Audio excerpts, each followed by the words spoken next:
بسم اللہ الرحمن الرحیم۔ کسی کو اسلام آباد ہائی کورٹ کے جسٹس شوکت عزیز صدیقی یاد ہیں؟ انہیں سن 2011 میں ایڈیشنل جج مقرر کیا گیا اور پھر مستقل کر دیا گیا۔ 2011 میں اسلام آباد ہائی کورٹ کی ویب سائٹ پر ان کے قانونی کیریئر کے بارے میں تفصیلی تعارف کی آخری لائنیں آج بھی نیٹ پر پڑھی جا سکتی ہیں۔ جسٹس صدیقی کا شمار ایماندار، راست گو اور محنتی وکلا میں ہوتا رہا ہے۔ ان کو مؤثر زبانی اور تحریری ابلاغ پر ملکہ حاصل ہے۔ 21 جولائی 2018 کو معزز جج کے جی میں جانے کیا آئی کہ وہ راولپنڈی ڈسٹرکٹ بار سے خطاب میں پھٹ پڑے اور دھماکہ کر دیا کہ عدلیہ میں ایجنسیوں کی مداخلت عروج پر ہے۔ وہ نہ صرف فیصلے ڈکٹیٹ کروانے کی کوشش کرتی ہیں بلکہ عدالتی بینچوں کی تشکیل پر بھی اثر انداز ہوتی ہیں۔ اپنے خطاب میں جسٹس صدیقی نے چند نام بھی لیے۔ اچانک سے جسٹس صدیقی فاتر العقل اور اپنے عہدے کے وقار کے منافی قرار پائے۔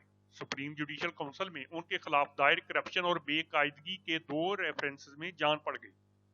اکتوبر 2018 میں انہیں سپریم جوڈیشل کونسل نے ہائی کورٹ جج کے عہدے سے ہٹا دیا۔ اس فیصلے کے خلاف ان کا کیس آج بھی سپریم کورٹ میں زیر سماعت ہے اور وہ اپنے سابقہ بیان پر ہنوز قائم ہے۔ راولپنڈی اسٹریٹجک اور سیاسی اعتبار سے پاکستان کا سب سے حساس انتظامی ڈویژن ہے۔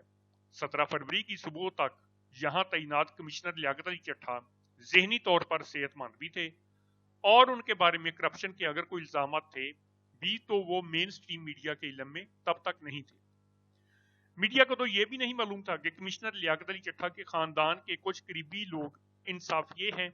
وہ یہ بھی نہیں جانتا تھا کہ ان کی آئی ایس آئی کے سابق سربراہ سے کوئی الیک سلیک رہی یا نہیں۔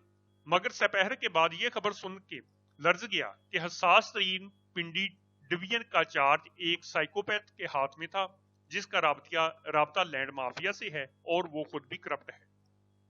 اس دھماکے کے بعد ایک نہیں، 2 نہیں، پنڈی ڈویژن کے 6 اضلاع کے ریٹرننگ افسروں اور قائم مقام ڈویژنل کمیشن نے ایک مشترکہ پریس کانفرنس میں کہا کہ 8 فروری کے انتخابات صاف و شفاف تھے اور ہم پر کسی جانب سے کسی بھی طرح کا کوئی دباؤ نہیں تھا۔ نہ کسی کو زبردستی ہرایا گیا، نہ جتایا گیا۔ الیکشن کمیشن نے تحقیقاتی کمیٹی قائم کر دی ہے جو انہی ریٹرننگ افسروں کے بیانات بھی قلم بند کرے گی جو پریس کانفرنس میں پہلے ہی اپنا موقف پیش کر چکے ہیں۔ کہا جا رہا ہے کہ کمشنر، ڈپٹی کمشنر ایک انتظامی عہدہ ہے۔ اس کا انتخابات یا پولنگ یا گنتی سے کوئی لینا دینا نہیں ہوتا۔ ویسے تو پری اینڈ پوسٹ پولنگ انتخابی عمل سے فوج، ایجنسیوں، پولیس، پٹواری اور سیاسی جماعتوں کے مسلح ڈکشروں کی نقاب پوشوں کا بھی کوئی براہ راست لینا دینا نہیں ہوتا۔ کیا ایسا ہی ہے؟ مسلم لیگ نون، جو ابھی تک تکنیکی اعتبار سے برسر اقتدار جماعت نہیں، تادم تحریر واحد پارٹی ہے جس نے گرفتار کمشنر لیاقت علی چٹھا کا نام ای سی ایل میں ڈالنے کا مطالبہ کیا ہے۔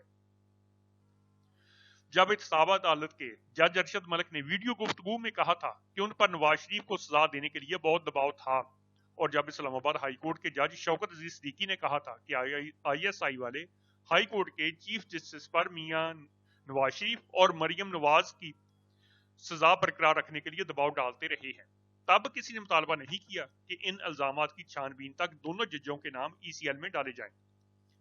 شکر ہے مولانا فضل الرحمان نے سابق حکومت کے خلاف تحریک عدم اعتماد لانے کے مبینہ منصوبے میں شریک 2 اعلیٰ ترین ریٹائرڈ فوجی افسروں کے نام ایک انٹرویو میں اگلنے کے بعد دوسرے ہی انٹرویو میں واپس لے لیے اور قاضی حسین احمد بننے سے بچ گئے، جنہیں اس ریاست کے سب سے بڑے فٹ دماغ پرویز مشرف نے ایک نفسیاتی مریض کے خطاب سے سرفراز فرمایا تھا۔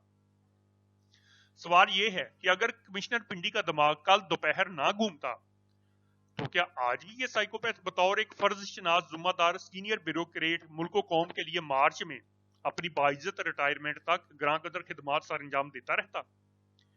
اس بات کا فیصلہ کون سی تحقیقاتی کمیٹی، کمیشن یا طبی بورڈ کرے گا کہ اس ملک کی باغ ڈور جن جنرلوں، سیاستدانوں، ججوں اور بیوروکریٹس کے ہاتھ میں تھی، ہے اور رہے گی، وہ سب کے سب ذہنی طور پر فٹ ہیں، باہوش و حواس فیصلے کر رہے ہیں اور فرائض منصبی مکمل غیر جانبداری اور شفافیت سے نبھا رہے ہیں؟ برطرفی یا ریٹائرمنٹ یا ریاستی بیانیے کو چیلنج کرنے کے بعد ہی یہاں کیوں پتا چلتا ہے کہ فلاں تو بد کردار تھا، بے ایمان تھا، نااہل، نشئی، نفسیاتی مریض اور غدار تھا۔ ریاست کبھی باہر سے نہیں ٹوٹتی، اندر سے کھوکھلی ہوتی ہوتی اچانک ڈھہ جاتی ہے، بھلا کتنی ہی لیپا پوتی کر لی جائے۔